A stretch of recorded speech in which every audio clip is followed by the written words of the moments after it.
I'm Tim Ventura from AmericanAntiGravity.com, and I'm speaking with Dr. Stephen Greer, ER trauma physician and former chairman of the Department of Emergency Medicine at Caldwell Memorial Hospital.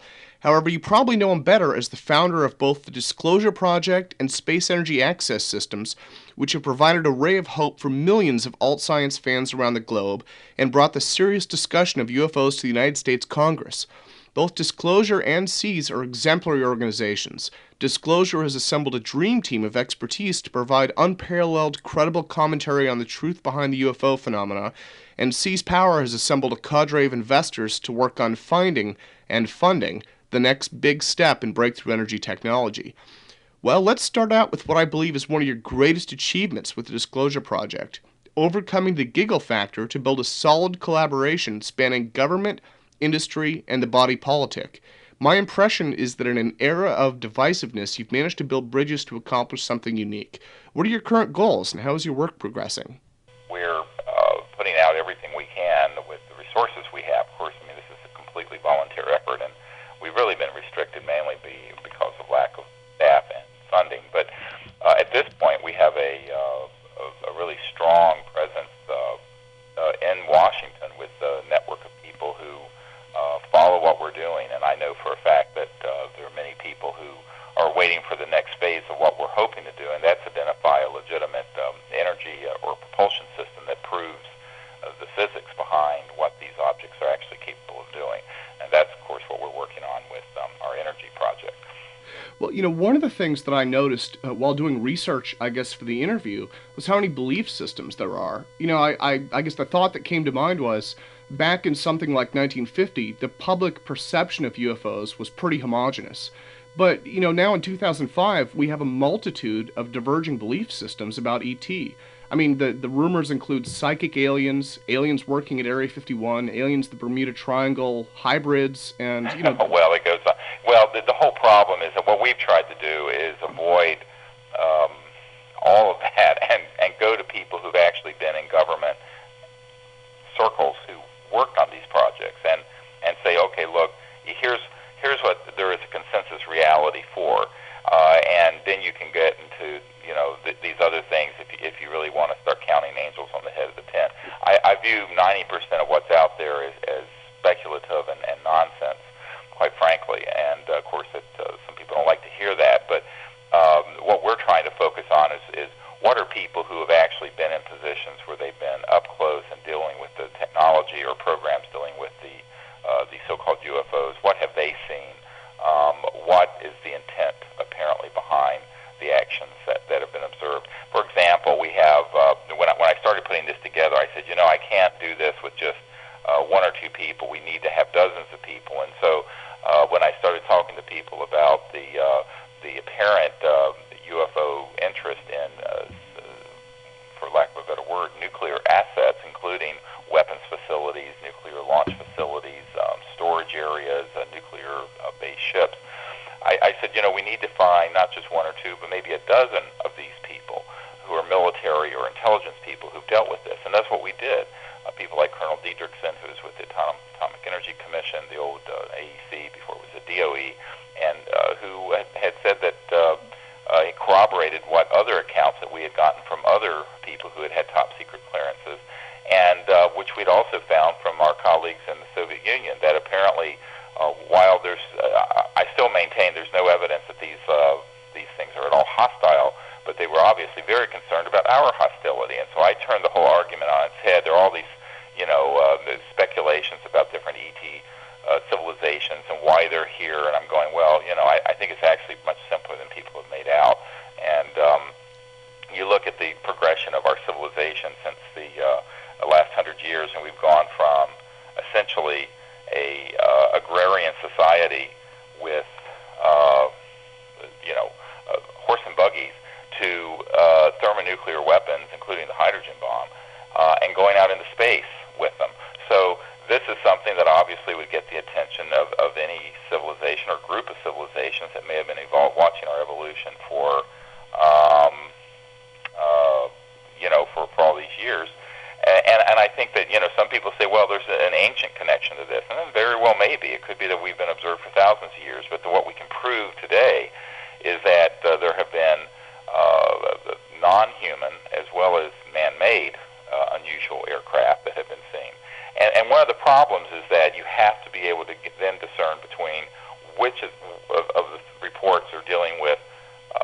very advanced man-made spacecraft or aircraft that are being made by a consortium of companies such as Lockheed and SAIC and Northrop, and what is actually of extraterrestrial origin, is called the NSA ETVs, extraterrestrial vehicles, which is the term used there.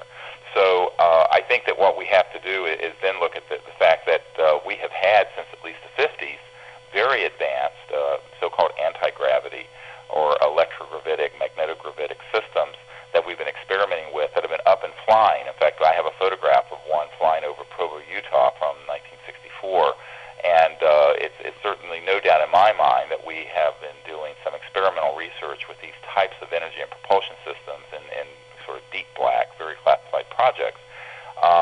So you get into another problem here, and that is the public, how much of what they're seeing is man-made and how much of it's extraterrestrial, and most people don't realize that there is even as Nick Cook has began to explore since the 50s, and perhaps earlier, a very well-funded, classified aerospace program that was dealing with exactly this kind of anti-gravity technology. So you at a certain point have to put a matrix together, as it were, that looks at this entire spectrum of possibilities that include man-made and extraterrestrial. Now, when you're dealing with the extraterrestrial, I don't see there's any evidence for a lot of the theories that are out there that, hey, they're coming here to eat us for lunch and snatching our babies out of our wombs and have them floating around Alpha Centauri and incubators, and it goes on ad nauseum. What we've done with the Disclosure Project, if people go to our website, disclosureproject.org, is to put people who have actually been up close and personal with this, whether they're air traffic controllers or people who've worked in corporate circles or people who've worked for the various intelligence agencies, and what they've seen and what they've observed, and make it real. And the speculation just goes on forever. And quite frankly, I have to tell you, Tim, I think a lot of the speculation that's out there is seeded by disinformation agents who want the silly season, I hate to use that term, but the silly season of ufology to be the dominant thing that is seen. And in fact, I think that is the case. I think that if you look at what's out there in videos and on television and in movies, it's the disinformation and nonsense that predominates, and it's very, very hard with all that noise to pick up a signal. What we're trying to do is give a signal out there that's clear and that can be substantiated, not like the New York Times does with 3 sources, but with several hundred sources. And the irony of this, of course, is that big media usually won't cover this subject, and even though they'll go on about other speculative things in Washington, being in Washington a lot, you kind of see this culture evolve. And yet what we've done is put together a tremendous network of military intelligence, corporate people who've seen this up close and know what the truth is about this, and have corroborating people. And I tell people that that's what you have to do. You can't have one radar operator who says, yeah, I tracked one of these things going 10,000 miles per hour that made a right-hand turn over wherever, Montreal. You need to have a dozen of them, and that's what we did. And then you need to get the radar tapes, and then you need to get the documentation.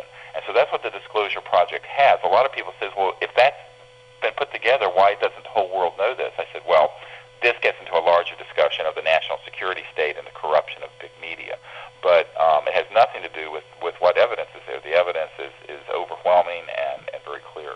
Sure. Well, speaking of events, I guess, in terms of, you mentioned the radar operator, I had an experience in 1994 with a giant black triangle larger than a football field that passed so close overhead that I could count rivets on the hull. Now, in my case, I don't have an explanation for it, but it really did change my perspective. And I'm wondering, in your case, if there was a singular event like this that really shook your worldview, leading down the path that you're now taking. Well, yeah, a couple things converged when I was a child. My uncle was the senior project engineer for the lunar module. The Grumman built the lunar module that took Neil Armstrong to the moon, and he was my uncle, my mother's oldest brother. And what was interesting is that around that same time, when he was working on that, I guess I was 8 or 9 years old, living in Charlotte, North Carolina, and they had a Douglas missile plant, as it turned out, not too far from where I live. And I saw in broad daylight a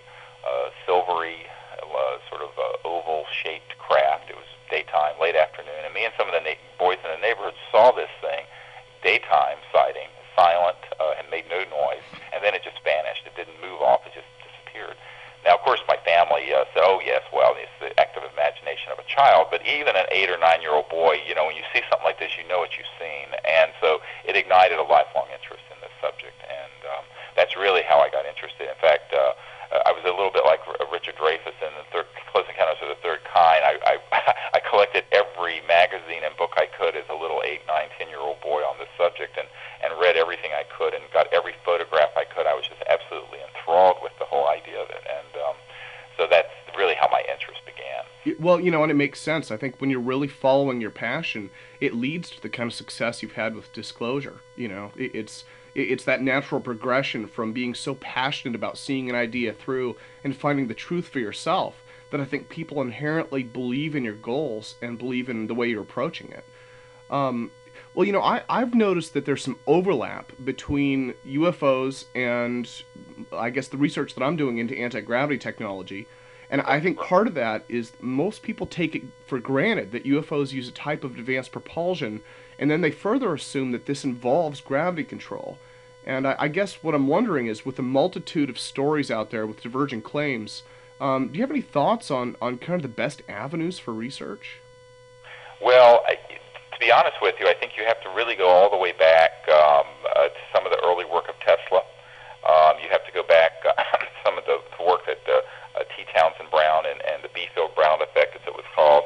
And of course, that work went black in the early 50s. I have an Office of Naval Research document. I'm not sure if you have this document, Tim, but you should, that discusses the Townsend work and what the Office of Naval Research had found and in studying what he was doing. Now, you have to understand that there's a merging of breakthroughs that were going on since the 20s, 30s, and 40s with human scientists. And the sort of potentiation of that research that then happened in the late 40s and 50s with the retrieval, and this did occur, of extraterrestrial vehicles, which they did not come to Earth and just crash because they didn't know how to fly around in our atmosphere. Very high-powered electromagnetic radar arrays were used to interfere with the guidance and electronics of these things, and 2 of them did crash initially, and we know that there have been several others. I have a top-secret guy who's worked at Fort Huachuca for Army Intelligence, and there's an underground base there, facility, not right at Fort Huachuca, but attached to it, and that's all I'll say, where he has seen 9 separate extraterrestrial vehicles that are in storage there, and a number of extraterrestrial bodies, and some of those date back, way back to the middle of the last century, the mid-20th century. Now, what that means is that as I'm sure you have seen a memo from Canada from 1951, where it's describing the fact that a group headed up by Dr. Vannevar Bush was studying the modus operandi, I'm quoting here, of the UFOs that had been retrieved. And this is an uncontested top-secret document from Canada that accidentally got declassified in the 70s. We have it. And it's interesting because it talks about this project that was studying the propulsion and how these so-called UFOs operated. They were called flying saucers back then, to be honest with you. And these extraterrestrial vehicles were being studied, and a very, very high-profile team, although very clandestine work, was being done, headed up by Dr. Vannevar Bush, who also headed up, by the way, the Manhattan Project, and a lot of the work with the development of the atomic weapons. Now, in this top-secret document, it clearly states that the secrecy surrounding that project of studying how the UFOs are operating is more tightly held than the development of the hydrogen bomb. Now, the reason that's significant is that the hydrogen bomb had not been detonated at the time that this memo was written. And so this top-secret memo, and there are others like them that we've accumulated. We have over 5,000 pages of government documents from the U.S., Canada, the old KGB files, Spain, all over the world, Great Britain. And it's a very interesting thing. Most people say, well, where's the smoking gun in it? I said, well, we have thousands of smoking guns. Which one do you want to look at? And it's interesting because, but historically, what you need to do is then understand that the early work that had been done by some scientists like T. Townsend Brown and Dr. Beefield and others was merged in very classified projects, and mainly in the aerospace industry. Lockheed Skunk Works, Northrop, later SAIC got involved with these things. RAND Group, studying the physics behind the high voltage electrogravitic and magnetogravitic effects.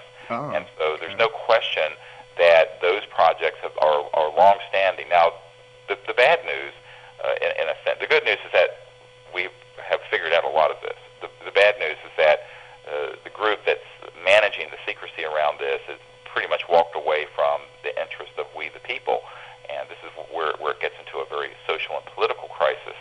Just as Eisenhower had warned us, beware the military-industrial complex, and he wasn't referring so much to his colleagues in the military, he was a five-star general and a conservative Republican, as the corporate kleptocracy that was going to get the funding and the classification to run with this stuff and hide it.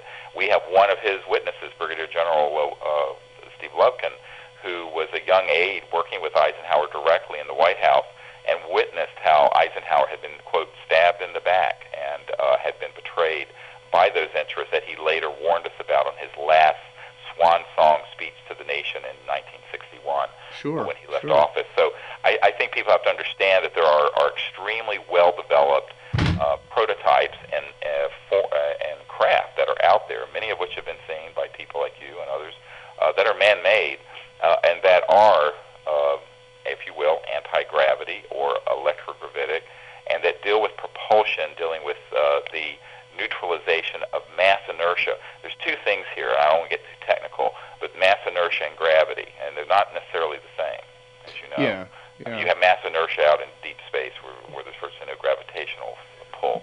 But these technologies cancel that, essentially. So an object can appear to float, or it can be moving at an enormous speed and make a right-hand turn without the occupants feeling it, because it can be adjusted internally for those so-called G-forces are controlled. The other thing is that they can appear to disappear. Now this gets into a little stranger, because if you take these physics a little further, you can do, and this sounds like Star Trek, where you actually, quote, dematerialize an object. And what that means is that the resonance phase of it has shifted so that it is no longer in a frequency at the speed of light. And it just disappears. So you'll have an object there, and then it'll phase, and boom, it's gone. And we have many, many accounts of this, both on radar, but very well-trained observers who've seen this. And our advanced research team that's gone out all over the world to study this have seen this happen many times, out in the field and throughout the United States and Latin America and England and Belgium and other locations. Well, one thing that I've been wondering about, actually, this is I guess it's a little bit of a tangent from the questions I'd written for myself, but I had a discussion with a few friends. We were talking about the topic of UFOs, and one of the questions that came up was, why are they here now? And the only idea that we could think of, and I think this touches back to your comments about it being more secret than the bomb, was the detonation of nuclear bombs and then subsequent testing in 45 through the 50s. Well, I have had one top-secret military, and these are people with Q clearances and north of Q clearance, if you get my drift, folks who have told me absolutely that's the case. I've had British intelligence and Ministry of Defense people tell me the same thing in Great Britain, that the big surge in interest in humanity, whether or not there's an ancient connection, whether or not the Nazca lines, and whether or not there's some cave drawings from France that date back thousands of years of what purport to be UFOs. It's harder to prove that because you're going so far back in time, and the history and the record is not good.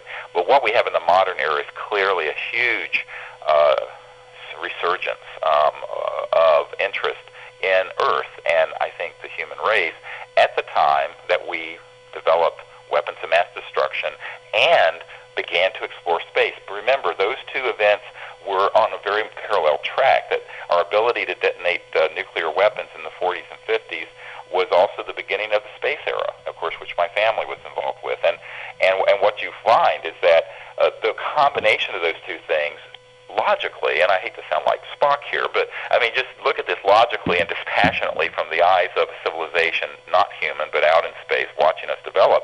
All of a sudden you have this murderous civilization that's killed tens of millions of our own people in warfare, developing weapons that can destroy entire planets, right? Okay, a few of them can destroy an entire planet. Sure. With thousands of them launched, aimed at each other in a policy of mutual assured destruction, and we're going out into space. Well, you'd have to be galactically brain dead not to take notice of this and be concerned. And I believe that, yes, this is really what triggered it. And it isn't because they are hostile towards us. but that they're concerned with our hostility. And what I've found is that in all likelihood, if we were to ever to figure out how to live peacefully on this planet, and I should add, go out into space peacefully as opposed to competing nations with our weapons in tow, I believe that we would find a very welcome, an open-armed response. However, I think so long as we remain on a war footing, and where the military-industrial complex is controlling the agenda in space and also controlling the agenda on Earth, I think that you're going to find a more cautious approach to the human situation. And I think this makes sense because, frankly, our technology has outstripped our social and spiritual development in a way that at this stage is very dangerous, because we're not dealing with muskets and rifles and things like this. We're dealing with weapon systems that even go beyond nuclear, by the way, into the so-called scalar systems that can be a threat to other civilizations. And I think that this is why one of the biggest challenges, and I say this to people when I gave a lecture at the United Nations, and Mrs. Boutros-Ghali had invited me to come there, the wife of the Secretary General, and a whole lot of high-profile people were at this meeting. I said, the title of the talk was The Foundations of Interplanetary Peace, and this was the topic of the discussion, that while there was no evidence at all that these civilizations of extraterrestrial origin are hostile towards us, they're very concerned with our ability to destroy ourselves and perhaps also to destroy other worlds, and that we are going to have to evolve past that sort of, shall I say, a backward way of behavior before we're going to be welcomed too far out in space. And I do honestly believe that we have had our, I hate to use the word quarantine, but to a certain extent I think our ability to go out into space, even with some of these advanced technologies we've developed in classified projects, is limited because they know that we're not socially, spiritually, or otherwise psychologically mature enough to do this without trying to go out there in a way that could be a threat to other civilizations. Oh yeah. And I think that this makes sense, and I do believe that that's why the 40s, 50s, and forward were so prominent in terms of people seeing UFOs, and they were very often seen around nuclear facilities. Well, I'd like to quickly touch on some of the repeated claims, and I guess we could call these mythology, maybe. I don't know if there's truth or fiction to them. But, right. The urban myths, as they were. Yeah, I think part of it has been that the entire thing has gone on for so long that it's all become part of our popular mythology, part of our popular vernacular. But in this case, bismuth and mercury pop up again and again, being involved with not only UFOs, but also all sorts of gravity research projects. And I haven't seen any hard and fast speculation other than supposedly bismuth acts like a condenser for gravitational effects, and then mercury is repeatedly cited in the Nazi Bell, Edgar Fouché's TR-3B, and even the ancient Vimana texts. I'm wondering if you've seen anything that might lend some idea as to why these keep popping back up. Well, there are certain materials, and those are two that you mentioned that have been associated with, I think, some of the more primitive gravity wave or anti-gravity research. I think the more advanced ones deal with electronics that are not as dependent on those materials, if that makes any sense. Oh, okay, so these are really kind of the baseline, and it's moved forward since then, but that probably hasn't leached back out into the mythology yet. Right. So, right. Well, and the same thing with some of the energy research we've seen. We've seen people doing research on crystalline structures where a certain electronic signal goes into a crystalline structure, and the resonance of that crystal will then recruit energy from what's called the zero-point energy field, and more energy comes out than you're putting in. Now, people say, well, it violates the second law of thermodynamics. It doesn't, because there's a baseline energy that is if you will, the substrate or the base upon which all matter and all energy forms are fluxing in and out of the quantum vacuum, as it's been called. So, now I'm just a country doctor here in Virginia. I don't purport to be a physicist, but from what I understand, this is really where the real action has been. Sure. And I think these materials facilitated, and just like certain crystalline structures had facilitated the effect that you're describing in terms of gravity. correlation and anti-gravity effect. Well, another one also that I'd wanted to ask you about was I've talked a few times. Actually, I've spent several hours on the phone with Bob Lazar, and I guess Yes, I've met him also. yeah, he's, at least in my case, he's refused to really talk about whatever his experiences might be at Area 51. But from what he said in public, I've always heard that the real technology, quote unquote, is supposedly kept at S4. I'm wondering if you could describe this a bit for us. Well, this so-called Area 51, its heyday was the 60s, and this is a shock to people when they hear it. Its heydays were the 60s and maybe up into the 70s. It was a less important facility later. And today, it's not that there is nothing of importance there, but the real action is going on in areas of Utah. There's an underground facility up near not too far from Provo, and also in the high desert, in the Edwards complex, and in a few other places in Australia, and a couple others that we've located, where we have people who've been in those facilities. So, but yes, there have been historically very important research projects related to so-called UFOs, both the extraterrestrial origin, but also man-made systems that are, if you will, reverse engineering them, and also kind of bringing together basic human understanding with some of the materials and some of the metals and metallurgy and sciences that they've retrieved from extraterrestrial vehicles. And certainly this area in Nevada was an important area, but I think that its apex of importance was in the 60s and 70s. Oh, okay. Well, I'd like to move on to a subject that I think is both close to both of our hearts, which is really discrimination. And I guess this not only happens, but it appears to be a sanctioned discrimination against UFOs, anti-gravity, ESP, and pretty much everything out there that falls outside of kind of the quote-unquote mainstream belief system. The phrase, "it's not real," is just as degrading as any racial slur, and I think it's especially hurtful when it costs researchers grants or even their jobs and families. And well, I'm wondering... and this is what's sad about it, is that there's a hell of a lot more proof for the existence of this subject we're discussing today than for a black hole. No one's ever visited a black hole. It's only been detected by its perturbations and effects secondarily.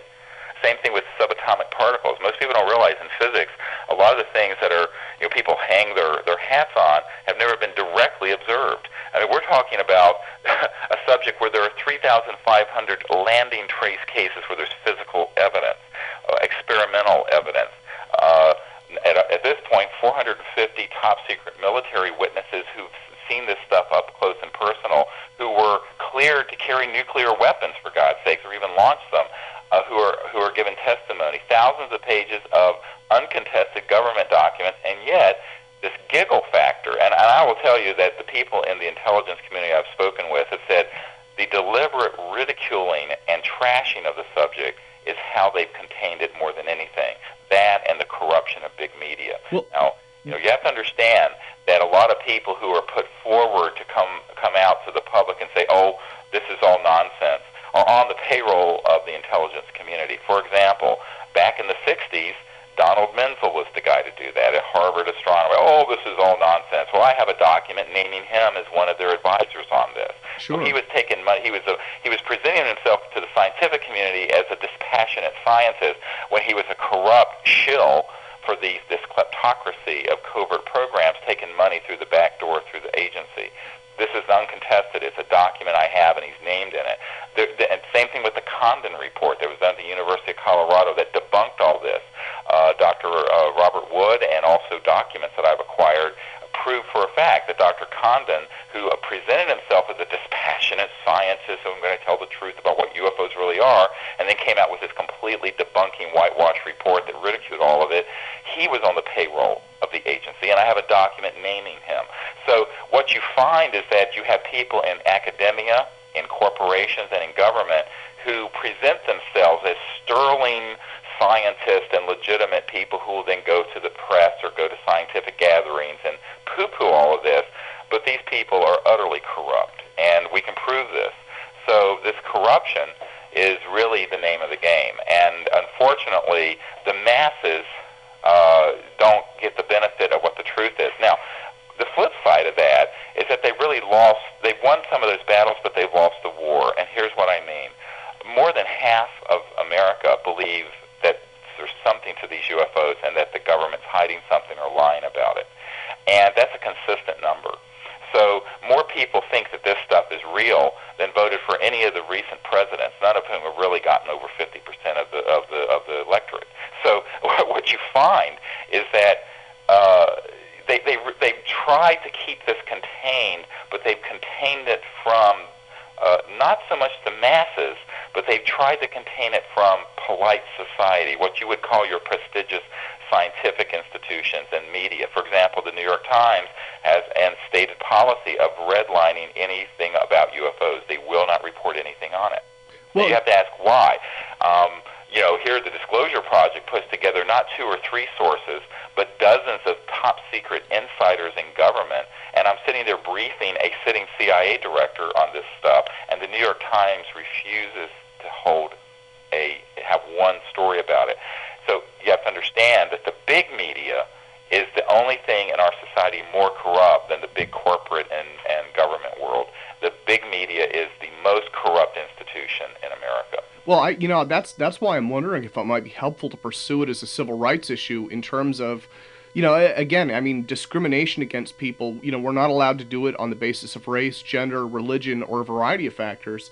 And yet, if someone says, I believe in this event, I believe in this to be truthful, and they could get fired from their job, they could lose their family. Well, yes, we have a pilot who's a 777 pilot for a major airline who was being threatened with being sat down because he was not only had seen one of these objects, but was involved with our project, and that actually almost went to litigation. And they backed down, of course, and he's still flying the 777. But you also remember the Japan Airlines event that happened over Alaska that we have top secret documents for. And John Callahan, who was head of the FAA, gave us the radar tape. He was head of the Accidents and Investigation section of the FAA, I should say. And he gave us the radar tapes for this event. Well, that pilot, the Japanese Airlines pilot who first reported this, was put down and not allowed to fly for a month or two until Dr. Richard Haynes at NASA, who I've worked with for years, who's collected many, over, a couple thousand of these pilot reports, went forward and went over to the Japanese government and to the airline and said, look, this man was not hallucinating. These things are real, and here's the evidence for it. So there have been some cases like that. It's interesting. They don't spill into the major media much, but I would say that anyone who has been denied a job or has been discriminated against because of their involvement of this should actually litigate it, because we would be happy to have our witnesses be read into oath. One of the things we're looking for is a venue so that all these top secret people we've identified can testify under oath, and if the Congress doesn't have the courage to do it, then a civil tort case could do it. Oh, but, sure.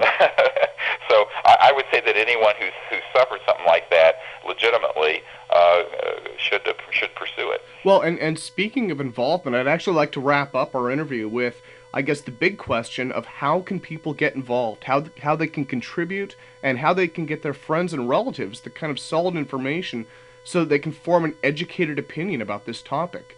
Well, I think the best way is to start with educating yourself. Our website, disclosureproject.org, has video footage. People can see the 2-hour national press event that was covered on CNN and networks all over the world of these top secret military people speaking. We have a book called Disclosure that has almost 600 pages that has nearly 70 of these military and intelligence and corporate people testifying to what they had seen. We have a 2-hour and a 4-hour videotape of their testimony that's very thorough. And these are things that are openly available to the public. Anyone can get it from our website, disclosureproject.org, and they can refer their friends and colleagues and families to that. And I encourage them to. The other thing they can do is to help us identify more of these sort of whistleblowers and people who've worked in these settings, because we're always looking for new sources. We have an ongoing project to identify these sorts of witnesses. And I think the other thing is that there are people out there who are aware of the technologies of energy or propulsion devices that perhaps they've worked on or tinkered with. And we have a separate corporate effort right now trying to develop a energy device, energy or propulsion device that proves the physics behind what people have observed. And so anyone who can help us with that, I would encourage them to contact us. Okay, and that would be the Seas Power website at seaspower.com, right? Right. Okay, so disclosureproject.org or seaspower.com. Well, thank you again for your time. I sincerely appreciate it. This has been a wonderful opportunity to cover kind of a unique subject matter with, the recognized expert in the field. Well, thank you. I appreciate your help. Thanks again. All right, bye-bye.